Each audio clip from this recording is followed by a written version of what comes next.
அஸ்ஸலாமு அலைக்கும் வரஹ்மத்துல்லாஹி வபரகாத்துஹு.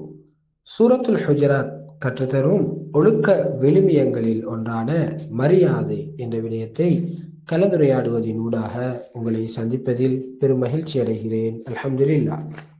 மரியாதை இஸ்லாத்தின் பார்வையில் ஒவ்வொரு முஸ்லிமுடைய கண்ணியமும் பாதுகாக்கப்பட வேண்டியது.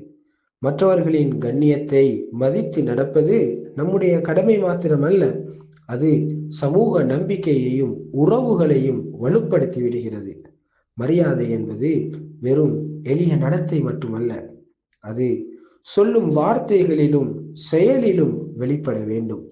வார்த்தைகள் மரியாதையுடன் இருந்தால் அந்த சொற்கள் மனதில் மகிழ்ச்சியையும் நம்பிக்கையையும் ஏற்படுத்தி விடுகிறது.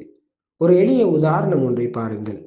சமூகத்தில் அல்லது குடும்ப நிகழ்ச்சியில் மூத்தவர்களை அணுகும் போது கவனமாக பேசுதல், அவர்களுடைய கருத்துக்களை செவிசாய்த்தல், அவர்களுக்கு பொருத்தமான மரியாதையை வழங்குதல், இதெல்லாம் ஒரு நேர்த்தியான செயலாக இருக்கின்றது.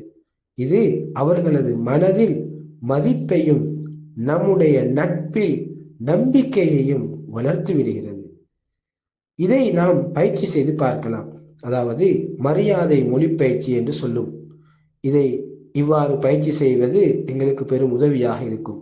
உதாரணமாக, தினமும் ஒரு வார்த்தை அல்லது ஒரு செயலை அன்பு மற்றும் மரியாதையுடன் சொல்ல நாம் முயற்சிக்கலாம்.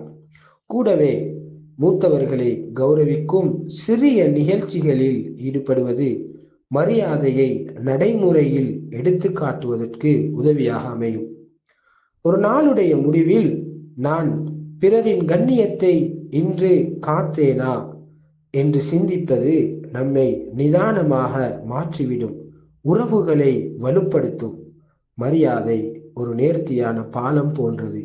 அதை பயன்படுத்தினால் நமது சமூக உறவுகள் உறுதியானவையாக மாறிவிடும். ஜஸாக்குமுல்லாஹு ஹைரன். அஸ்ஸலாமு அலைக்கும் வரஹ்மத்துல்லாஹி